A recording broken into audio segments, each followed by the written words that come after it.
जय हिंद। आज आपके लिए इस वीडियो में क्लास 10 का फिजिक्स चैप्टर 1 प्रकाश का परावर्तन रिफ्लेक्शन ऑफ लाइट का पार्ट 12 वीडियो बनाने जा रहे हैं। और इस पार्ट 12 वीडियो में आज आपको बताएंगे प्रकाश का परावर्तन के बारे में। किसके बारे में बताएंगे? प्रकाश का परावर्तन के बारे में। तो सबसे पहले यह जानिए कि प्रकाश का परावर्तन क्या है। तो इसका आंसर क्या लिखे कि जब प्रकाश की किरणें किसी सतह से टकराकर अपने ही माध्यम में वापस लौट जाते हैं तो लौटने के इस घटना को ही प्रकाश का परावर्तन रिफ्लेक्शन ऑफ लाइट कहते हैं। जब आप दीवार में बॉल को मारिएगा तो उधर से बॉल क्या होता है, वापस लौट जाता है। तो ये जो प्रक्रिया है, इस प्रक्रिया को क्या कहते हैं? परावर्तन कहते हैं। ठीक इसी प्रकार से प्रकाश में भी परावर्तन होता है। तो जो डिफिनेशन कर रहा है कि प्रकाश की किरणें जो है किसी सतह से टकराता है, कोई भी सतह है उससे क्या होता है, प्रकाश की किरणें टकराता है और टकराने के बाद क्या होता है, उसी माध्यम में वापस लौट जाता है, यानी परावर्तित हो जाता है।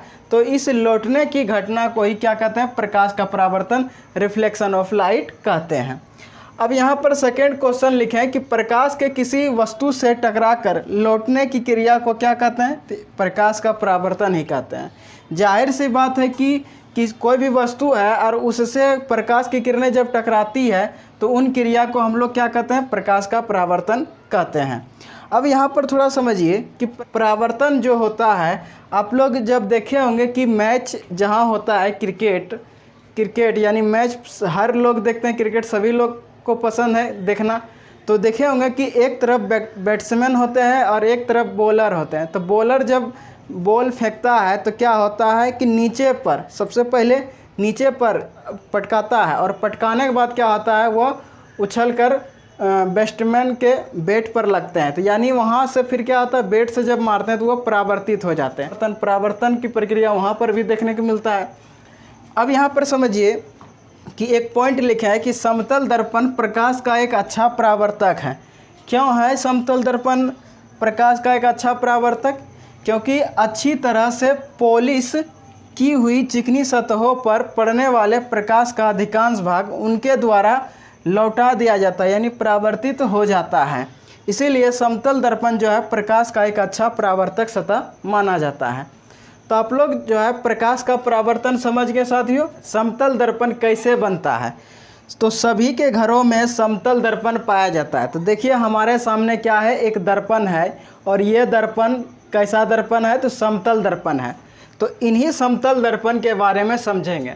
तो देखिए यहाँ पर कुछ समतल दर्पण से रिलेटेड कुछ पॉइंट लिखेंगे और इन पॉइंट को पढ़ते जाएंगे और समझते जाएंगे। तो देखिए पहला पॉइंट क्या लिखा है कि समतल दर्पण। सबसे पहले जानिए कि समतल दर्पण को इंग्लिश में क्या बोलते हैं? तो समतल दर्पण को इंग्लिश में बोलते हैं प्लेन मिरर। क्या बोलते हैं? Plane mirror. क्योंकि ये दिखने में किस तरह लग रहा है, प्लेन दिख रहा है, इसलिए इसको प्लेन मिरर बोलते हैं, समतल दर्पण बोलते हैं। तो समतल दर्पण चिकने कांच की एक समतल प्लेट से बना होता है। ये जो हमारे हाथ में जो समतल दर्पण जो देख रहे हैं, ये चिकने कांच की एक समतल प्लेट का बना होता है। अब दूसरा पॉइंट बोलता है कि समतल कांच की प्लेट की एक सतह को रजतित कर दिया जाता है। इसके ऊपर जो है चांदी की एक पतली परत जमा दिया जाता है, यानी चढ़ा दिया जाता है। तो देखिए आपको दिखाई दे रहा होगा कि जो चमक रहा है ना, ये इसके अंदर में चांदी की जो है, चांदी की पतली परत जो है इसके अंदर में चढ़ाया जाता है। उसके बाद बोलता है कि रजदित करने के बाद उस चांदी की पतली परत पर लाल या किसी अन्य गहरे रंग की पेंट चढ़ा दिया जाता है। तो देखिए इसके पीछे जो है, इसके ऊपर पहले क्या चढ़ाया, चांदी की पतली परत चढ़ा दिया। उसके बाद देखिए वाइट कलर का या क्या चढ़ा दिया, पेंट चढ़ा दिया। उसके बाद बोलता है कि पेंट चढ़ाने से चांदी की परत खरोच से या किसी भी प्रकार से यह सुरक्षित रहता है। तो इस तरह से समतल दर्पण बनाया जाता है। तो समतल दर्पण बनाने के लिए क्या समझें? सबसे पहले समतल दर्पण को यदि आपको बनाना है तो एक चिकनी कांच की एक समतल प्लेट लेना है। पूरा एकदम समतल होना चाहिए और चिकना रहना चाहिए। उसके बाद क्या करना होगा, किसी भी साइड में, चाहे या इधर किसी भी साइड में क्या करना होगा, इस पर जो है चांदी की जो पतली परत होता है उस पर चढ़ा दीजिए। तो इस पर चढ़ा दिया। उसके बाद ऊपर से जो है, उसके बाद कुछ देर के बाद उसको पेंट कर दीजिए किसी भी रंग से। पेंट करने के बाद क्या बन जाता है, आपका समतल दर्पण बन जाता है।